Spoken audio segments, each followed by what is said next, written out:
नमस्कार, आप देख रहे हैं के न्यूज नेशनल और मैं हूं आपके साथ में शोभित पाठक। तो रुक करते हैं महत्वपूर्ण सुर्खियों पर। नागालैंड के मोन जिले में 4 दिसंबर की शाम को आर्म्ड फोर्सेस ने एक गाड़ी पर अंधाधुंध फायरिंग की थी। उन्हें शक था कि गाड़ी में मिलिटेंट बैठे हैं। प्रधानमंत्री नरेंद्र मोदी आज ऑल इंडिया मेयर्स कॉन्फ्रेंस का उद्घाटन कर रहे हैं। वे इससे संबोधन भी करेंगे। बॉलीवुड एक्ट्रेस आलिया भट्ट पर पैंडेमिक एक्ट के तहत एफआईआर दर्ज कराने की तैयारी की जा रही है। कर्नाटक कांग्रेस के विधायक और कर्नाटक विधानसभा के पूर्व अध्यक्ष के.आर. रमेश कुमार ने गुरुवार को विधानसभा में बलात्कार को लेकर बेहद अपमानजनक टिप्पणी की है। प्रधानमंत्री नरेंद्र मोदी ने प्राकृतिक खेती को बढ़ावा देने के संबंध में एक शिखर सम्मेलन को संबोधित किया। नागालैंड के मोन जिले में 4 दिसंबर की शाम को आर्म्ड फोर्सेस ने एक गाड़ी पर अंधाधुंध फायरिंग की थी। उन्हें शक था कि गाड़ी में मिलिटेंट बैठे हैं, जबकि उस गाड़ी में मजदूर सवार थे जो वापस लौट रहे थे। 14 लोगों की मौत हो गई थी।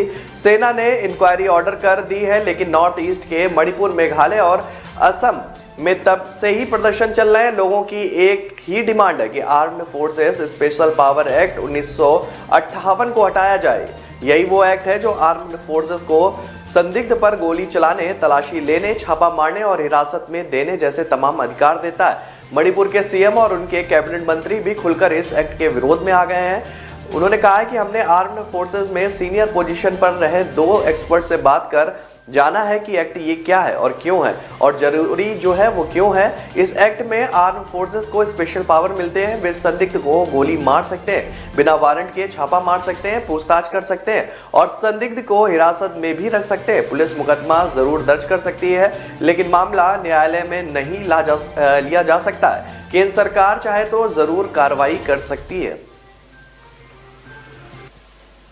प्रधानमंत्री नरेंद्र मोदी आज ऑल इंडिया मेयर कॉन्फ्रेंस का उद्घाटन कर रहे हैं। वे इसमें संबोधन भी करेंगे। इस कॉन्फ्रेंस की थीम है कि new urban India. PM office के मुताबिक ये कॉन्फ्रेंस वाराणसी के डिपार्टमेंटल ऑफ अर्बन डेवलपमेंट की तरफ से आयोजित की जा रही है। देश भर के राज्यों से मेयर इस कॉन्फ्रेंस में भाग ले रहे हैं। 17 से 19 दिसंबर तक एक एग्जीबिशन भी आयोजित किया जा रहा है, जिसमें शहरी विकास को लेकर भारत सरकार और उत्तर प्रदेश सरकार की प्रमुख उपलब्धियों को दिखाया जाएगा। उत्तर प्रदेश के मुख्यमंत्री योगी आदित्यनाथ और आवासन और शहरी विकास के केंद्रीय मंत्री हरदीप पुरी भी इसमें मौजूद रहेंगे।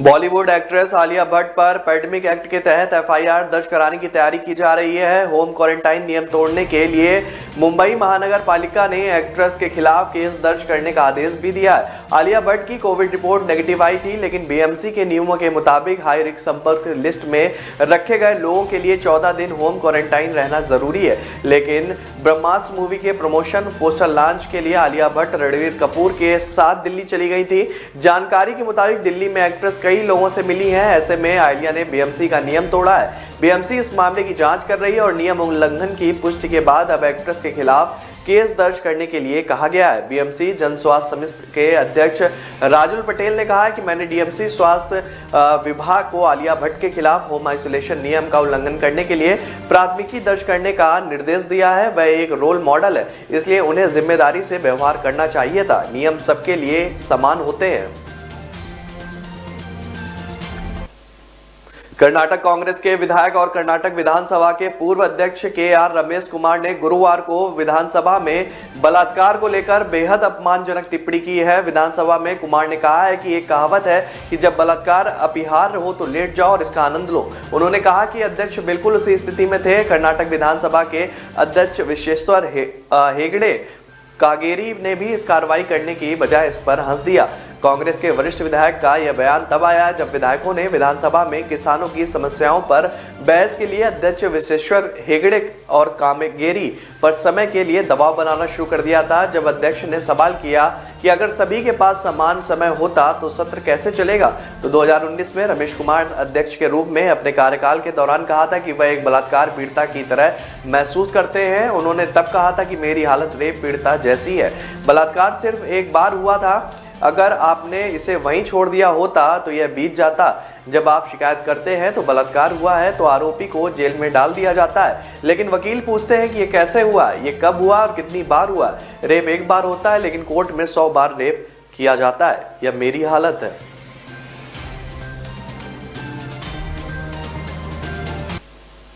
प्रधानमंत्री नरेंद्र मोदी ने प्राकृतिक खेती को बढ़ावा देने के संबंध में शिखर सम्मेलन को संबोधित किया है। इसमें उन्होंने कहा है कि हमें अपनी खेती को केमिस्ट्री की लैब से निकालकर प्रकृति की प्रयोगशाला से जोड़ना होगा। ये भी पूरी तरह विज्ञान पर आधारित ही है। पीएम मोदी ने गुजरात के आणंद में कृषि और खाद्य प्रसंस्करण पर राष्ट्रीय शिखर सम्मेलन के समापन सत्र के दौरान वीडियो कॉन्फ्रेंस के माध्यम से किसानों को संबोधित किया। पीएम मोदी ने कहा कि बीते 6-7 साल में बीज से लेकर बाजार तक किसान की आय को बढ़ाने के लिए एक के बाद एक अनेक कदम उठाए गए हैं। मिट्टी की जांच से लेकर सैकड़ों नए बीज तक, पीएम किसान सम्मान निधि से लेकर लागत 1.5 गुना एमएसपी तक, सिंचाई के सशक्त नेटवर्क से लेकर किसान रेल तक अनेक कदम उठाए गए हैं। उन्होंने कहा कि इससे पहले खेती से जुड़ी समस्याएं भी विकराल हो जाए, उससे पहले बड़े कदम उठाने होंगे। ये सही समय है। हमें अपनी खेती को केमिस्ट्री की लैब से निकालकर प्रकृति की प्रयोगशाला से जोड़ना होगा। जब मैं प्रकृति की प्रयोगशाला की बात करता हूं तो ये पूरी तरह से विज्ञान आधारित ही है। ये सही है कि केमिकल और फर्टिलाइजर ने हरित क्रांति में अहम रोल निभाया है, लेकिन ये भी उतना ही सच है कि हमें इसके विकल्पों के साथ भी काम करने की आदत होनी चाहिए। पीएम मोदी ने संबोधित करते हुए कहा कि एक भ्रम ये भी पैदा हो गया है कि बिना केमिकल के फसल अच्छी नहीं होगी, जबकि सच्चाई इसके बिल्कुल उलट है। पहले केमिकल नहीं होते थे लेकिन फसल अच्छी होती थी। मानवता के विकास का इतिहास इसका साक्षी है। तो रुक रहा एक छोटे से ब्रेक के लिए। ब्रेक के बाद जल्द हाजिर होंगे।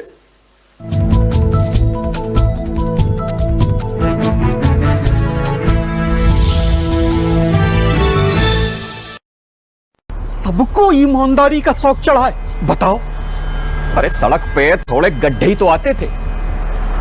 अमेरिका की सड़क लेकर क्या करते?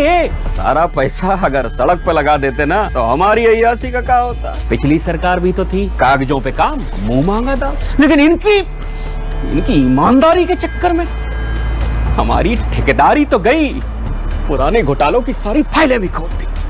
अब लगे हैं जमानत के चक्कर में। वकील साहब, इस बार तो हो जाएगी ना जमानत?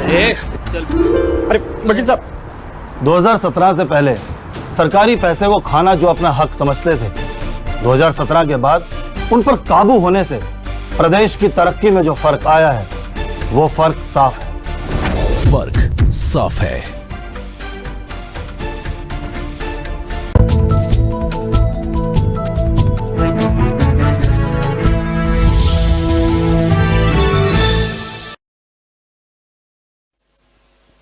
ब्रेक के बाद फिर स्वागत है आपका। रुक करते हैं आगे की खबरों पर।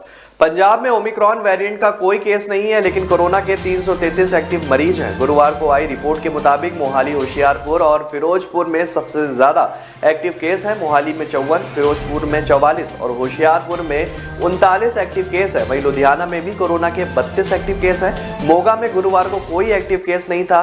वहीं फाजिल्का और मानसा में के कोरोना केस है। फतेहगढ़ साहिब, माजिल्का, मानसा, संगरूर और मुक्तसर में कोरोना से राहत है। यहाँ पर 1 से 4 एक्टिव केस है। जालंधर में कोरोना के 18 एक्टिव केस है। वहीं पटियाला में 21, बठिंडा में 19, गुरदासपुर में 8, पठानकोट में 24, कपूरथला में 19, रोपड़ में 10, एसबीएस नगर में 6, तरनतारन में 13 और बरनाला में 7 एक्टिव केस है। पंजाब स्वास्थ्य विभाग की रिपोर्ट के मुताबिक जालंधर में कुंज और कंटेनमेंट जोन बनाया गया है, जहां पर 194 लोगों की आबादी को इसमें रखा गया। वहीं मोहाली में डीएवी स्कूल, डेरा बस्सी और एक अन्य इलाके को कंटेनमेंट जोन बनाया गया है। लुधियाना में मॉडल ग्राम, सराबा नगर, गुरुदेव नगर, किंग एनक्लेव, अमन नगर, सुधार के गांव को माइक्रो कंटेनमेंट जोन बनाया गया है। अमृतसर में पंजपीर, माल मंडी और जालंधर में दुर्गा कॉलोनी को माइक्रो कंटेनमेंट जोन बनाया गया है। समाजवादी पार्टी के राष्ट्रीय अध्यक्ष अखिलेश यादव गुरुवार को चाचा शिवपाल यादव से मिलने उनके घर पहुंचे। दोनों ने 45 मिनट साथ वक्त गुजारा। अचानक हुई इस मुलाकात पर सभी की नजरें टिक गई हैं। मुलाकात खत्म हुई तो अखिलेश ने चाचा के साथ गठबंधन का ऐलान कर दिया। शिवपाल के घर से निकलने के बाद अखिलेश ने सोशल मीडिया पर लिखा कि प्रसपा के राष्ट्रीय अध्यक्ष जी से मुलाकात हुई और गठबंधन के लिए बात भी हुई। क्षेत्रीय दलों के साथ लेने की नीति सपा को निरंतर मजबूत कर रही है और सपा और अन्य सहयोगी को ऐतिहासिक जीत की ओर ले जा रही है। 2017 चुनाव से पहले सपा के राष्ट्रीय अध्यक्ष अखिलेश यादव और शिवपाल के बीच मनमुटाव हो गया था, जिसके बाद दोनों में दूरियां बढ़ती चली गई। करीब 6 साल बाद फिर से शिवपाल यादव और अखिलेश यादव के बीच मुलाकात उनके घर पर हुई है। शिवपाल यादव पश्चिमी अवध और बुंदेलखंड के करीब 10 जिलों की 60 से 70 सीटों पर असर रखते हैं। इसके पीछे वजह यह है कि उनका अभी भी सहकारी समितियों पर कब्जा है। साथ ही वह अपने कोर वोट बैंक यादव को भी सहेज कर चल रहे हैं। उनकी पकड़ में यूपी के 9% यादव वोट बैंक पर है। चुनावी आंकड़ों के नजरिए से देखें तो शिवपाल यादव मैदान में कहीं भी नहीं टिकते हैं। सपा से अलग होकर 2019 में लोकसभा चुनाव में अपनी पार्टी प्रगतिशील समाजवादी पार्टी के चुनाव चिन्ह पर उतरे शिवपाल यादव ने यूपी की 47 लोकसभा सीटों पर अपने प्रत्याशी उतारे थे। खुद फिरोजाबाद से वो चुनाव लड़े थे। बांग्लादेश मुक्ति के समय हुए भारत पाकिस्तान के युद्ध में 31 दिसंबर 1971 तक शहीद हुए सैनिकों के आश्रितों को भी अब भी राजस्थान सरकार सरकारी नौकरी देगी। अब तक 1971 के युद्ध में शहीद हुए सैनिकों के परिजन सरकारी नौकरी से वंचित है। इसके लिए सरकार नियमों में बदलाव करने जा रही है। सैनिकों के आश्रितों में अब रिश्तेदारों को भी शामिल किया गया है। मुख्यमंत्री अशोक गहलोत ने स्वर्णिम विजय दिवस पर हुए कार्यक्रम में शहीद सैनिकों के परिजनों को नौकरी देने के नियम बदलने की घोषणा की। सीएम ने शहीदों के आश्रितों को श्रेणी में जो शहीद के नवासी दत्तक नवासी और शहीद के भाई बहन के बेटे बेटी को भी शामिल करने की घोषणा की है। पहले के नियमों में 15 अगस्त 1947 से 31 दिसंबर 1970 तक के राजस्थान के शहीदों के आश्रित परिवार के एक सदस्य को सरकारी नौकरी देने का प्रावधान है। सीएम अशोक गहलोत ने कहा कि हमारी सेनाओं के पराक्रम के आगे पाकिस्तानी सेना ने घुटने टेक दिए और बांग्लादेश का एक अलग राष्ट्र के रूप में उदय हुआ। मुझे गर्व है कि मैं उस देश का मुख्यमंत्री हूं जहां पर नियम कानून को प्रमुखता दी जाती है। कोटा प्रवास के दौरान बीजेपी के प्रदेश अध्यक्ष से विशेष बातचीत की। उन्होंने बीजेपी में पोस्टरवार सीएम चेहरे सहित संगठन को लेकर खुलकर बात की। हम लोग विपक्ष में हैं। पिछले 3 सालों में कांग्रेस सरकार ने किसानों से वादा खिलाफी की, बेरोजगारों से अन्याय किया, प्रदेश में कानून व्यवस्था पूरी तरीके से ध्वस्त हो चुकी है। यह तीनों बड़े मुद्दे। इसके अलावा बहुत सारे तत्कालीन मुद्दे भ्रष्टाचार को लेकर, अवैध खनन, चिकित्सा शिक्षा की बदहाली को लेकर निश्चित रूप से एक बड़े आंदोलन की आवश्यकता थी। राहुल गांधी बिना सिर पैर की बात करते हैं। उनको लगता है कि उन्होंने कभी वेद उपनिषद पुराण नहीं पढ़े। उनकी व्याख्या तार्किक है। उन्होंने कहा कि मैं हिंदू हूँ। वो समय के साथ हिसाब से बदलने की कोशिश करते हैं। कभी टोपी पहनते हैं तो कभी जनेऊ पहनते हैं। चुनाव लड़ने के लिए केरल चले जाते हैं और हिंदू और हिंदुत्ववादी की व्याख्या को बेहतर तरीके से राहुल गांधी समझ सकते हैं। हिंदुस्तान का जायजा हिंदुस्तान की खाए हिंदुस्तान की गाय। वो हिंदू भी है और हिंदूवादी भी है। मुख्यमंत्री भूपेश बघेल ने अपनी सरकार के 3 साल पूरा होने के अवसर पर 3 बड़ी बातें कही हैं। उन्होंने कहा है कि उनकी सरकार के मंत्रियों के कामकाज की अब समीक्षा होनी चाहिए। मंत्रिमंडल में बदलाव भी होना चाहिए। 3 साल का समय अब हो गया है, इसलिए हर मंत्री के परफॉर्मेंस को देखने का समय भी आ गया है। उन्होंने कहा कि छत्तीसगढ़ में राजभवन राजनीति का अखाड़ा बन गया है। वहीं उन्होंने इस बात को भी प्रमुखता से कहा कि केंद्र सरकार के कई अड़ंगों की वजह से छत्तीसगढ़ में काम नहीं हो पा रहा है। कांग्रेस सरकार का 17 दिसंबर को 3 साल का कार्यकाल पूरा हो रहा है। इस मौके पर मुख्यमंत्री ने बातचीत के दौरान ये कहा कि 3 साल में 1 साल पूरा चुनाव में और 2 साल कोरोना में चला गया। बावजूद इसके हमने राज्य के स्वाभिमान को वापस खड़ा करने में सफलता पाई है।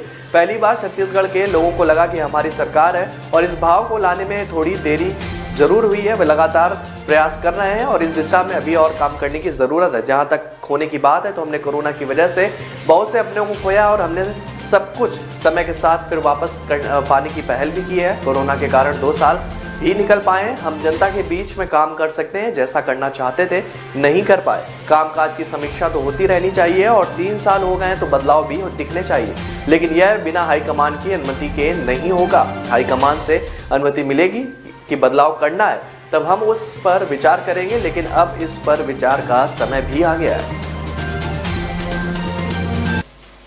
तो रुक रहे हैं छोटे से ब्रेक के लिए। ब्रेक के बाद जल्द हाजिर होंगे।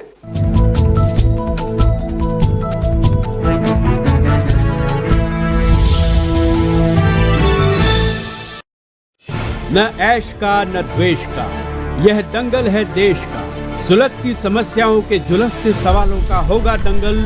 देश का। प्रशासन के प्रश्नों को लेकर होगा दंगल देश का। शिक्षा, स्वास्थ्य, समाज, कानून और व्यवस्था के आज क्या है हालात। सोमवार से शुक्रवार रोज रात 8 बजे जलपा क्षत्रिय के साथ दंगल देश का।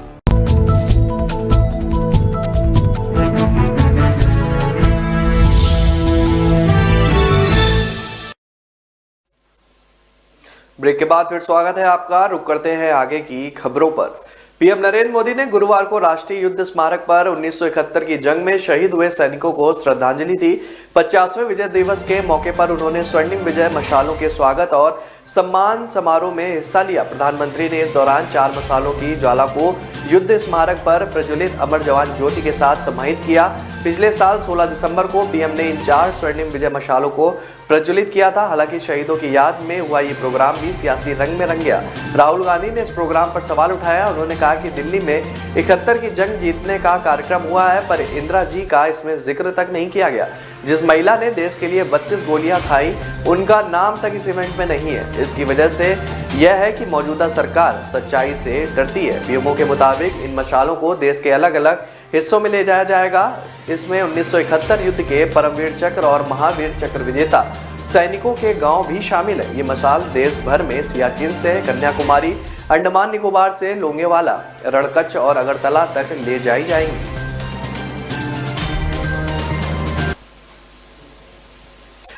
पंजाब कांग्रेस प्रधान नवजोत सिद्धू ने कहा है कि वह प्रदेश में पल्लेदारी करने वाले मजदूरों का पैसा सीधे उनके खातों में डालने का सिस्टम बनाने के लिए सरकार से बात करेंगे।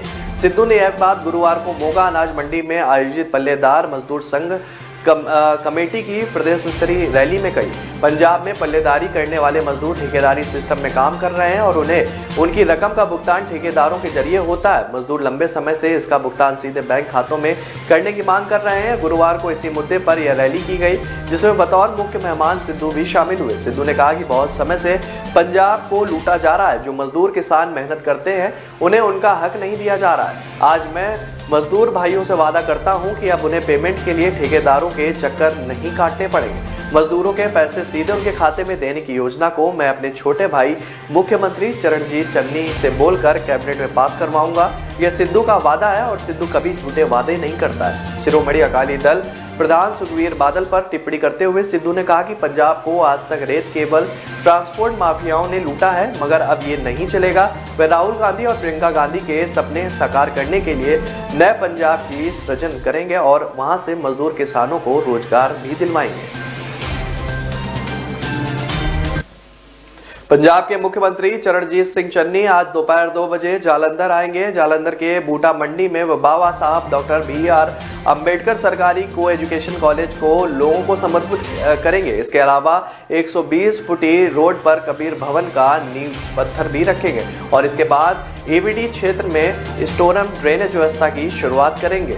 इस दौरान वह प्रतापपुरा स्थित अनाज मंडी में रखी गई जनसभा को भी रैली को संबोधित करेंगे। चुनावी सीजन में वह जालंधर के लिए सौगातों की घोषणा कर सकते हैं। मुख्यमंत्री दोपहर 2 बजे हेलीकॉप्टर से जालंधर पहुंचेंगे और उनका हेलीकॉप्टर एकलव्य स्कूल प्रतापपुरा के प्रांगण में ही उतरेगा। इसके बाद वह सीधे प्रतापपुर अनाज मंडी में जनसभा को संबोधित करेंगे। इसके बाद वह वडाला गांव में वुड एवेन्यू में लैंड करेंगे और फिर बूटा मंडी में कॉलेज का लोकार्पण करने के बाद बबरीक चौक पर संत कबीर कम्युनिटी सेंटर और स्टोरम सीवरेज सिस्टम की नींव का पत्थर भी रखेंगे।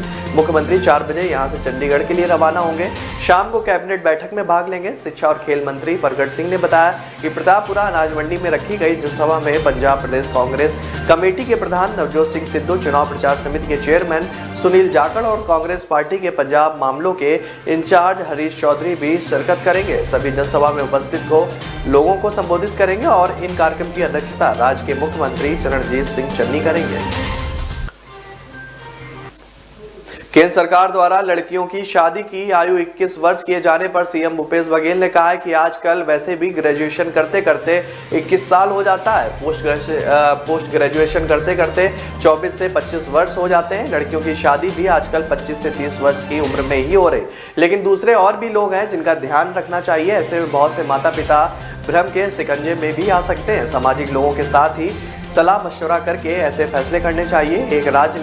एक साल में एक राज्य के केंद्र को लिखे 30 पत्रों की सुनवाई नहीं होने पर बघेल ने केंद्र सरकार पर तंज कसते हुए कहा कि हम केंद्र से मिलने का समय मांगते हैं तो वो भी नहीं मिलता और पत्र भेजते हैं तो उसका जवाब भी नहीं आता। केंद्र सरकार कांग्रेस शासित राज्यों का सम्मान ही नहीं करती है और असहमति का कोई भी सम्मान नहीं है। पूर्व मुख्यमंत्री डॉक्टर रमन सिंह के 36वें और 4 वादे भी पूरे नहीं होने पर आरोप पर बघेल ने कहा कि रमन सिंह पहले यह बता दें कि उन्होंने सब आदिवासियों को गाय देने की बात कही थी, क्या उन्होंने यह बात पूरी की? 15 साल सत्ता में रहे और 3 साल भी रहे।